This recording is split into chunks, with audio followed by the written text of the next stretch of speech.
Passei a vida inteira ouvindo que eu não tinha capacidade. Que eu era exagerada.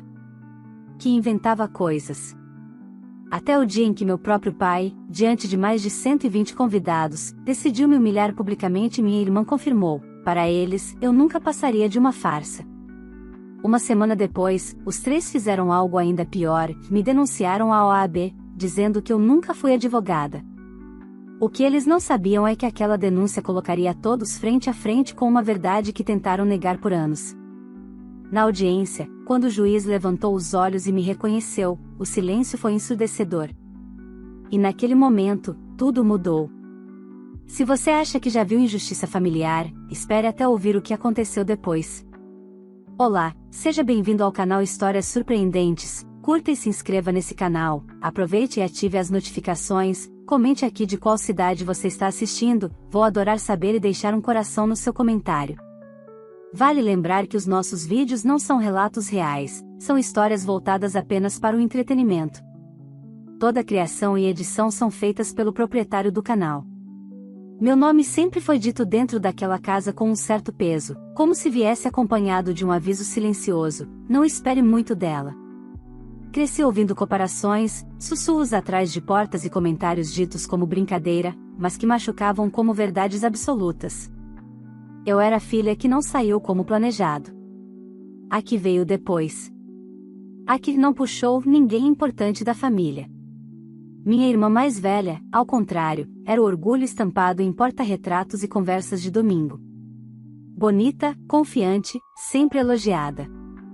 Tudo nela era celebrado. Tudo em mim era observado com desconfiança. Se eu tirava uma boa nota, era sorte. Se errava, era confirmação. Meus pais nunca disseram abertamente que eu era menos, mas deixaram claro em cada escolha, em cada prioridade, em cada silêncio. Quando decidi estudar direito, o riso veio antes do apoio. Direito é pesado demais para você, minha mãe disse uma vez, como quem aconselha alguém a não carregar uma mala grande. Meu pai apenas concordou com a cabeça. Minha irmã achou engraçado. Disse que eu devia procurar algo mais simples, algo compatível comigo. Mesmo assim, segui. Trabalhei enquanto estudava. Pegava ônibus lotado, comia marmita fria, virava noites lendo leis que, para mim, não eram apenas textos, eram portas. Me formei. Passei na OAB. Escolhi a advocacia trabalhista porque ali vi pessoas como eu, desacreditadas, subestimadas, cansadas de ouvir que não tinham direito a nada. Defendi funcionários humilhados, mulheres demitidas grávidas, pais dispensados depois de décadas de empresa. Cada causa vencida era uma resposta silenciosa a tudo que um dia disseram que eu não seria. Mas eu não contava detalhes em casa. Não por mentira, mas por aprendizado. Aprendi cedo que minhas conquistas não despertavam orgulho ali, apenas incômodo. Então, quando perguntavam, eu respondia pouco. Estou trabalhando. Era o suficiente para eles entenderem do jeito que quisessem. A confirmação disso veio no dia em que aceitei o convite para o aniversário do meu pai. Uma festa grande. Luxuosa. Mais de 120 convidados. Gente importante, empresários, amigos influentes, parentes distantes que só apareciam quando havia champanhe caro e fotos bonitas. Eu quase não fui. Algo em mim já sabia que aquele não era um lugar seguro. Mas fui. Ainda havia uma parte de mim que insistia em tentar existir ali. Escolhi uma roupa discreta, elegante, adequada. Nada extravagante. Cheguei cedo, cumprimentei as pessoas, sorri. Observei minha irmã sendo exaltada, como sempre. Advogada de sucesso, segundo ela. Sempre cercada, sempre no centro. Meus pais brilhavam ao lado dela. Até que, em determinado momento, com todos reunidos, taças erguidas e olhares atentos, meu pai resolveu falar. Ele riu. Bebeu um gole. E então apontou para mim. Essa aí, disse em voz alta, sem constrangimento algum, não passa de uma assistente de advogado. Capacidade nunca teve. O riso se espalhou, desconfortável, mas presente. Antes que o silêncio pudesse corrigir o estrago, minha irmã completou, com um sorriso ensaiado: ela nem sabe se comportar direito numa festa luxuosa, quem dirá ser advogada. Ali, diante de mais de 120 pessoas, eu entendi algo que levei anos para aceitar: eles nunca acreditaram em mim. Nunca acreditaram que eu pudesse ser o que sou. Para eles, eu sempre fui uma farsa conveniente. Eu respirei fundo. Sorri por educação. Mas algo dentro de mim se quebrou, não em dor, mas em decisão. Naquela noite, voltei para casa com a sensação estranha de que aquela humilhação pública não era o fim de nada, era o começo de algo que eles jamais imaginaram enfrentar. Porque, uma semana depois, eles fariam algo ainda pior. E dessa vez, não seria eu a ficar em silêncio. Passei os dias seguintes à festa tentando fingir que nada tinha acontecido. Fui trabalhar normalmente, atendi clientes, participei de audiências, redigi petições, fiz sustentações orais. Por fora, tudo seguia igual. Por dentro, algo estava diferente. Não era tristeza. Era lucidez. Percebi que aquela humilhação não tinha sido um descontrole momentâneo do meu pai nem uma ironia impensada da minha irmã. Aquilo foi só a verbalização pública do que sempre pensaram de mim. A diferença é que, dessa vez, não houve cuidado algum em esconder. Na segunda-feira seguinte à festa, defendi uma operadora de caixa demitida após denunciar assédio do supervisor. Venci. O juiz reconheceu a dispensa discriminatória, condenou a empresa e ainda fez constar em ata a conduta exemplar da defesa. Enquanto o advogado da empresa recolhia os papéis em silêncio, o magistrado me olhou por cima dos óculos e disse: "Doutora, sua sustentação foi muito clara. Parabéns." Anotei o elogio no processo e segui para o escritório. Mal sabia eu que aquela rotina prestes a me confortar estava por ser violentamente interrompida. Na sexta-feira, recebi a ligação. "Doutora, aqui é da Ordem dos Advogados do Brasil, precisamos confirmar alguns dados seus." Meu coração acelerou por um segundo, mas logo se acalmou. Isso não era incomum. Confirmações cadastrais acontecem. "Claro", respondi.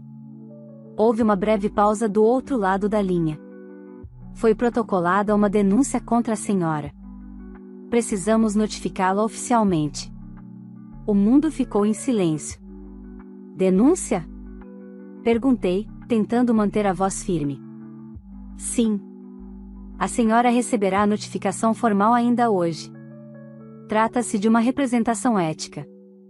Desliguei o telefone com as mãos frias.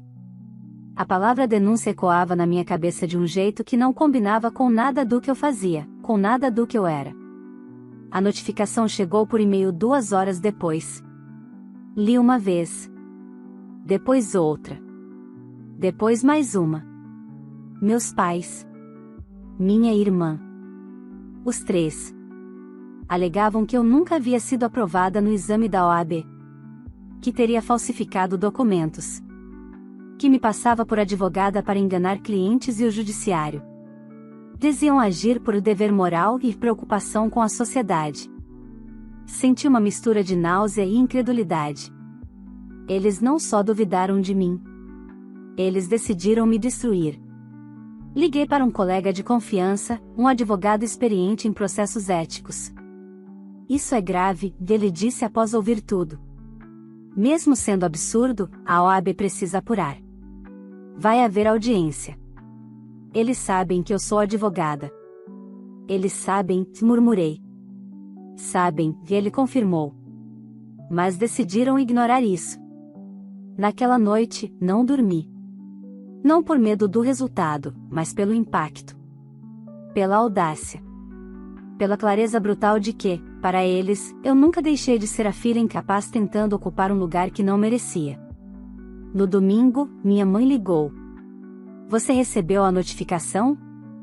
perguntou, como quem pergunta se chegou uma conta de luz. "Recebi", respondi. "Fizemos isso para o seu bem", ela disse. "Se você estiver passando por alguma confusão, ainda dá tempo de admitir." Ri. Um riso curto, sem humor algum. "Admitir o quê?" "Que sou advogada." Você sempre teve essa mania de exagerar, de criar histórias, ela continuou. Nós só queremos proteger as pessoas. Desliguei. Na segunda-feira, minha irmã tentou falar comigo. Isso tudo poderia ter sido evitado, disse ela. Se você não insistisse nessa mentira. A mentira é vocês fingirem que nunca me viram trabalhar, respondi. Você sempre foi sensível demais, ela concluiu. Sensível. Era assim que chamavam minha resistência. Passei a semana reunindo documentos. Diploma. Histórico. Certidão da OAB. Processos. Sentenças. E-mails de juízes. Cada papel era uma prova. Não só da minha carreira, mas da distância irreversível entre mim e aquela família. A audiência foi marcada para dali a 3 semanas. E, pela primeira vez, eu não estava apenas defendendo clientes. Eu estava defendendo a mim mesma. As 3 semanas até a audiência não passaram. Elas se arrastaram. Cada dia parecia uma mistura de rotina forçada e alerta constante. Eu continuava trabalhando, mas agora tudo tinha um peso diferente. Cada cliente que entrava na sala, cada juiz que me cumprimentava no corredor do fórum, cada processo protocolado vinha acompanhado de um pensamento incômodo: e se essa denúncia vazar? Não por medo da verdade, mas pelo estrago que uma acusação falsa pode causar antes mesmo de ser desmentida. Meu escritório ficou sabendo. Não por fofoca, mas porque eu decidi contar. O sócio mais antigo me ouviu em silêncio, braços cruzados, expressão séria. Quando terminei, ele respirou fundo. Isso é pessoal, disse. E é baixo. Mas fique tranquila. Sua conduta aqui sempre foi impecável. Outros colegas se aproximaram nos dias seguintes. Uns com palavras de apoio, outros apenas com olhares cuidadosos demais. A confiança estava ali, mas a curiosidade também. E eu sabia, bastava uma dúvida plantada para o ambiente nunca mais ser o mesmo. Em casa, organizei tudo como se estivesse montando uma defesa complexa. Pastas numeradas. Documentos autenticados. Prints de processos públicos. Sentenças com meu nome. Certidões atualizadas da OAB. Não porque eu precisasse provar algo para mim mesma, mas porque aquela audiência não era apenas técnica, era simbólica. Enquanto isso, minha família seguia em silêncio. Nenhuma ligação. Nenhuma mensagem. Nenhuma tentativa de conversa. Era como se, depois de apertarem o gatilho, estivessem aguardando o impacto à distância. Uma noite, recebi uma ligação inesperada. Era um antigo cliente. O metalúrgico que eu havia defendido 2 anos antes, em uma ação de reintegração. Doutora, fiquei sabendo de um comentário estranho lá na fábrica, que ele disse, sem rodeios. Disseram que a senhora está sendo investigada. Isso é verdade? Fechei os olhos por um segundo. Estou sendo denunciada injustamente, respondi. Mas está tudo sob controle.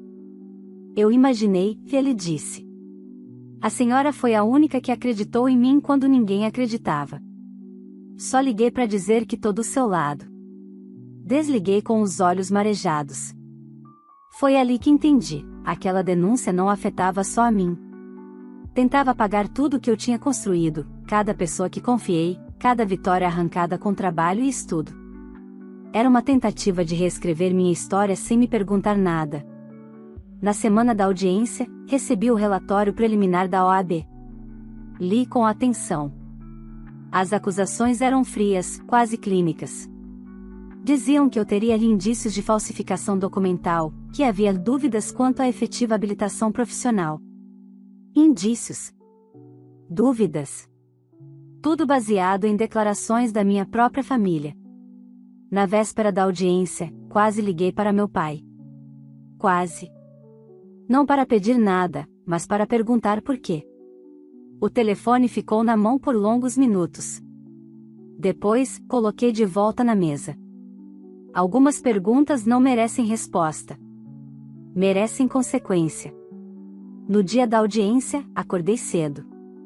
Escolhi a roupa com cuidado, sóbria, segura, sem excessos. Não queria parecer frágil, nem arrogante. Queria parecer exatamente o que eu era, uma advogada preparada. Cheguei ao prédio da OAB com antecedência. Sentei na sala de espera e respirei fundo. Minutos depois, vi meus pais entrarem. Caminhavam eretos, semblantes fechados, como se estivessem cumprindo uma missão moral. Minha irmã vinha logo atrás, elegante, confiante demais para quem assinará uma denúncia daquele peso.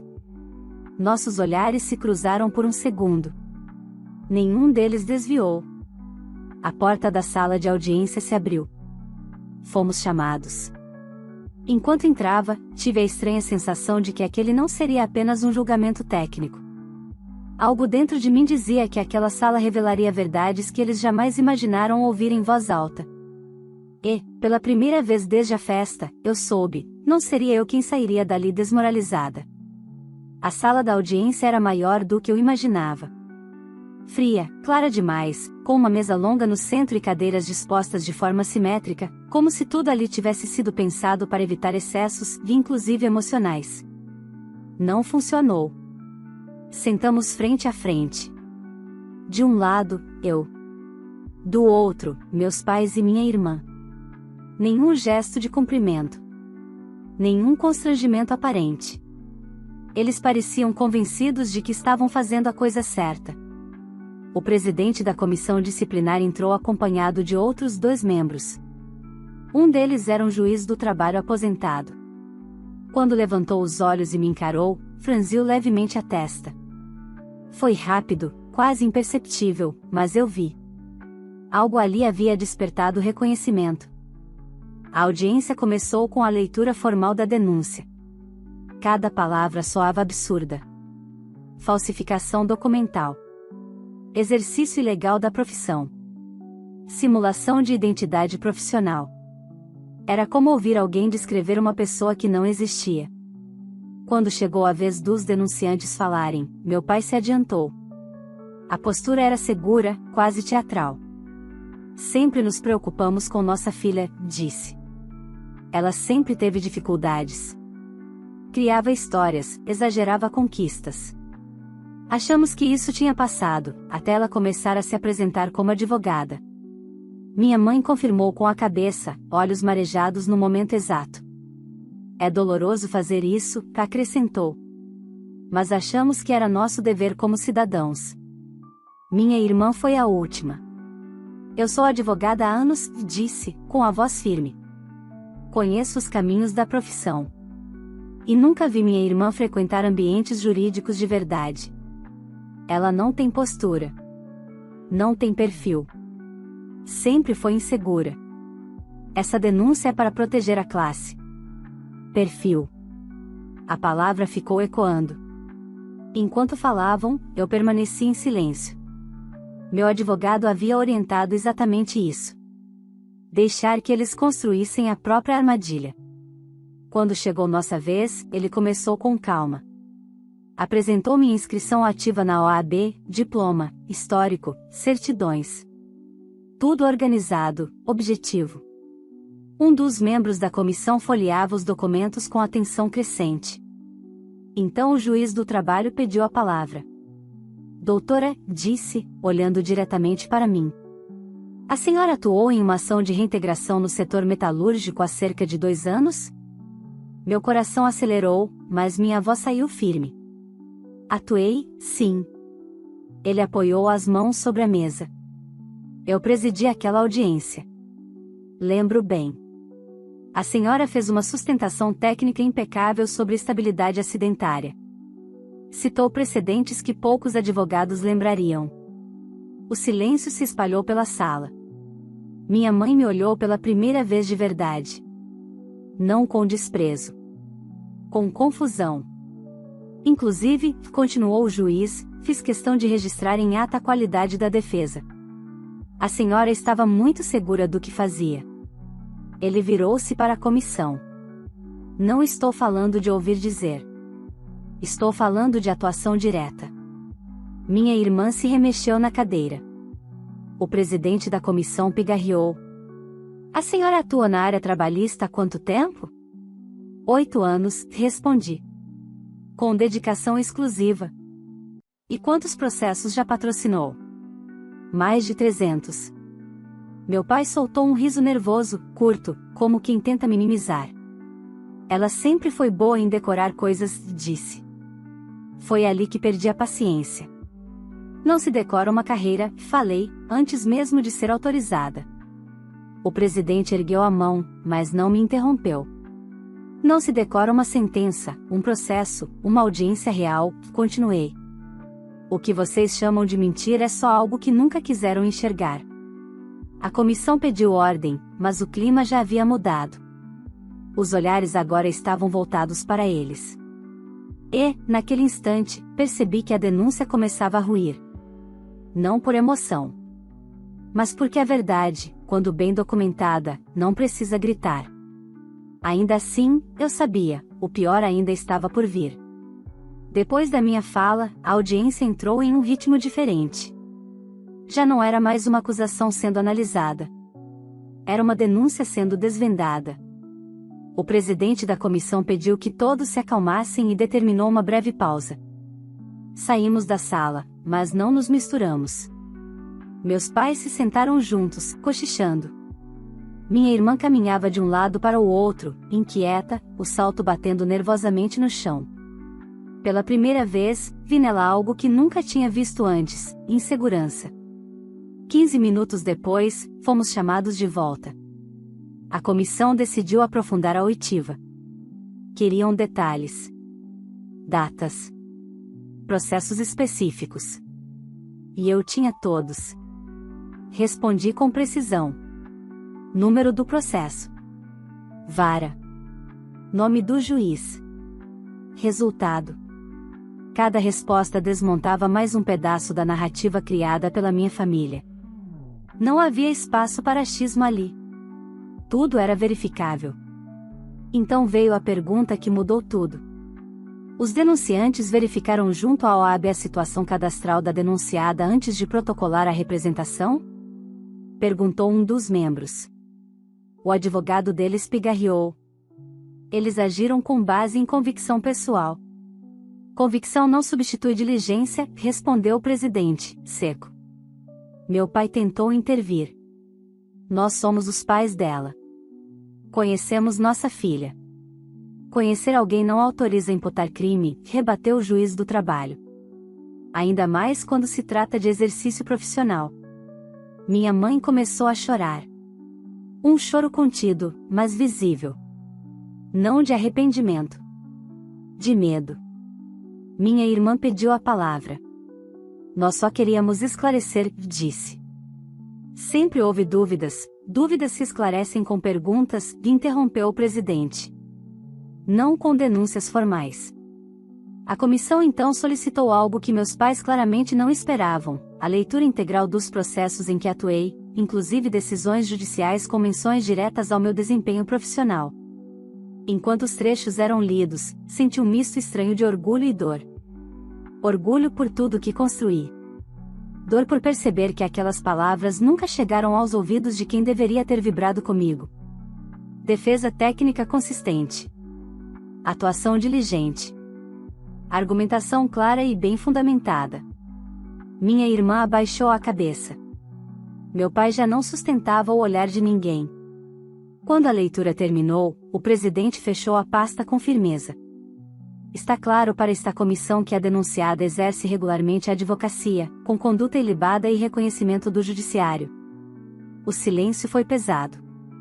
O que não está claro, ele continuou, é a motivação real desta denúncia. Meu advogado se levantou. Excelências, fica evidente que a denúncia foi apresentada de forma leviana, sem qualquer verificação mínima, com base em preconceitos pessoais e familiares. Isso caracteriza, no mínimo, abuso do direito de petição. O juiz do trabalho concordou. Concordo. E mais, vejo indícios de má-fé. Minha mãe tentou falar, mas a voz falhou. Nós só queríamos proteger, murmurou. Proteger quem? Perguntei, finalmente encarando-os. Porque não foi a mim. Foi nesse momento que o presidente anunciou: a comissão fará a deliberação final ao término da audiência. Mas adianto que os fatos aqui apresentados são graves. Não para a denunciada. Para os denunciantes. Senti um frio percorrer a espinha. Eles vieram para me expor. E estavam prestes a sair expostos. A deliberação não aconteceu de imediato. A comissão se retirou da sala, deixando-nos ali, frente a frente, sem intermediários, sem formalidades, sem máscaras institucionais. Foi o momento mais desconfortável de toda a audiência. Ninguém falava. Meu pai permanecia com as mãos cruzadas sobre a mesa, olhando fixamente para um ponto qualquer. Minha mãe enxugava os olhos, mas evitava me encarar. Minha irmã parecia menor dentro da própria roupa elegante, mexendo compulsivamente no anel que usava no dedo. O silêncio dizia mais do que qualquer acusação. Eu observei cada um deles com uma calma que me surpreendeu. Não havia raiva.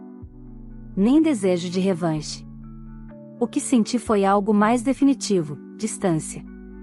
A certeza de que aquela relação havia ultrapassado o ponto de retorno muito antes daquela sala. Quando a comissão voltou, todos se levantaram. O presidente pigarreou e falou com voz firme: esta comissão, após análise dos documentos e dos depoimentos prestados, conclui que não há qualquer indício de irregularidade na atuação profissional da denunciada. Meu corpo relaxou, mas apenas por um segundo. Ao contrário, continuou, restou comprovado que a doutora exerce a advocacia trabalhista de forma regular, ética e tecnicamente exemplar. O juiz do trabalho complementou: tenho plena convicção de que a doutora honra a profissão. Então veio a parte que meus pais não esperavam ouvir. Quanto aos denunciantes, disse o presidente, esta comissão identifica indícios claros de denúncia temerária, baseada em convicções pessoais, sem diligência mínima, com potencial dano à reputação profissional da denunciada. Minha mãe soltou um suspiro alto demais para aquele ambiente. Diante disso, prosseguiu, determinamos o arquivamento imediato da representação, com registro formal de improcedência.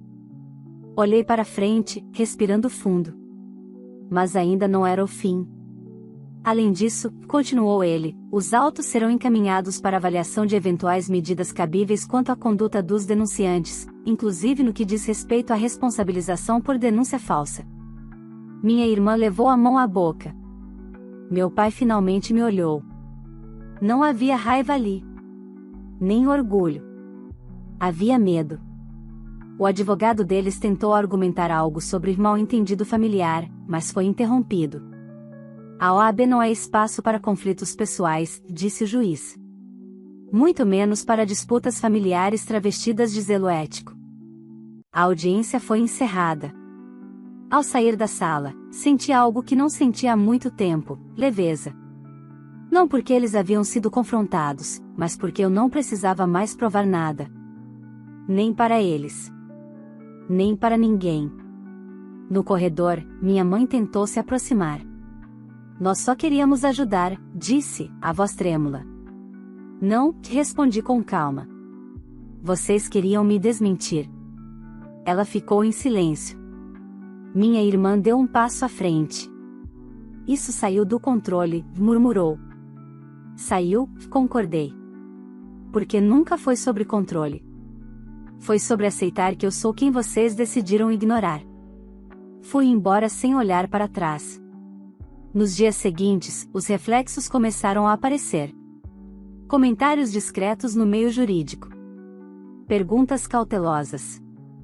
Apoio sincero de colegas que acompanharam tudo de perto.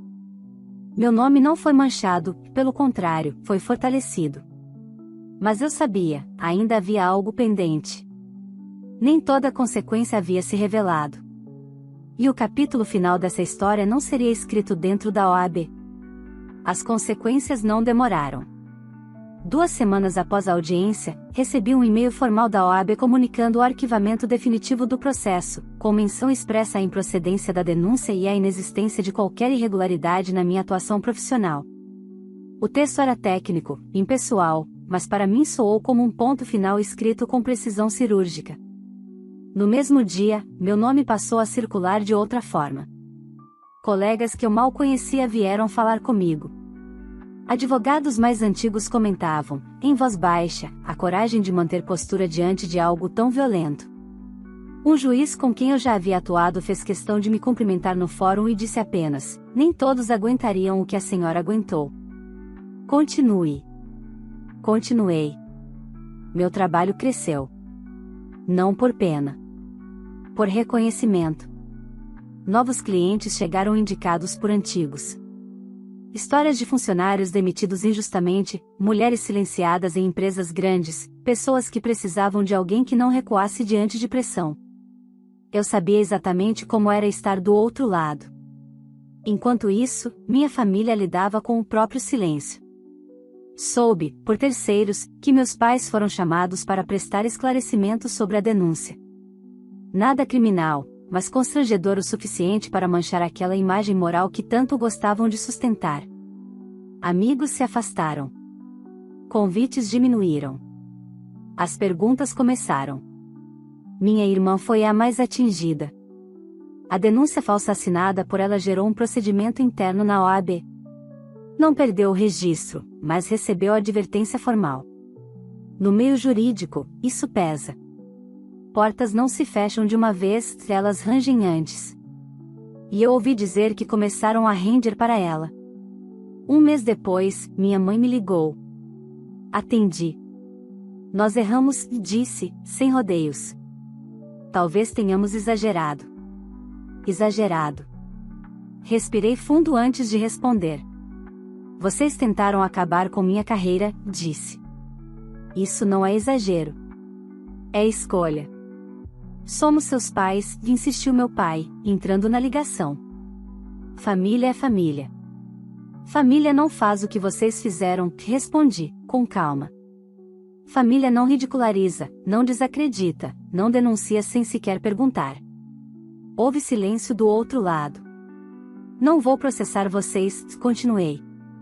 Não por vocês, mas por mim. Mas isso não significa que haverá reaproximação. Você está sendo dura, disse minha mãe. Não, respondi. Estou sendo justa. Pela primeira vez. Desliguei.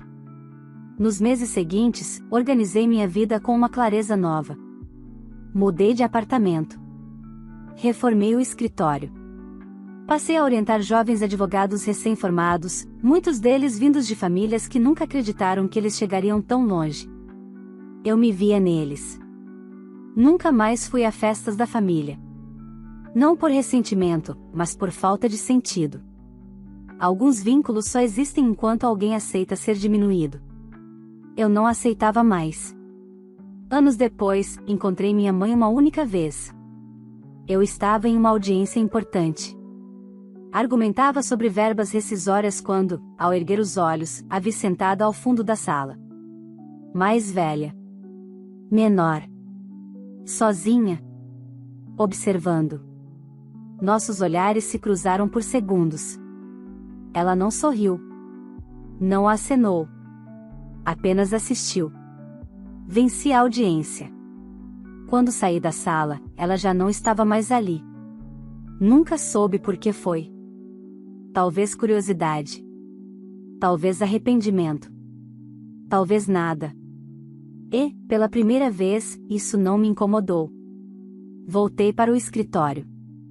Tinha prazos. Tinha clientes. Tinha uma vida construída com esforço, sem atalhos, sem aplausos fáceis. Não me tornei quem sou para provar algo a eles. Tornei-me quem sou apesar deles. E isso, no fim, foi a maior vitória que eu poderia ter. Se essa história te tocou de alguma forma, curta esse vídeo agora, que isso ajuda muito o canal a continuar trazendo histórias fortes e reais como essa. Se ainda não é inscrito, inscreva-se e ative o sininho para não perder nenhuma história nova que vai ao ar. Agora eu quero saber de você. Você faria o mesmo que essa filha fez? Cortaria laços depois de tudo o que viveu ou tentaria recomeçar a relação com a família? Deixe sua opinião nos comentários, eu leio todos. Escreva também de qual cidade você está assistindo. Eu sempre passo por lá para deixar um coração no seu comentário. Compartilhe esse vídeo com alguém que precisa ouvir essa história hoje. Às vezes, uma história chega exatamente para lembrar alguém do próprio valor. Vale lembrar que os nossos vídeos não são relatos reais, são histórias voltadas apenas para o entretenimento. Toda a criação e edição são feitas pelo proprietário do canal.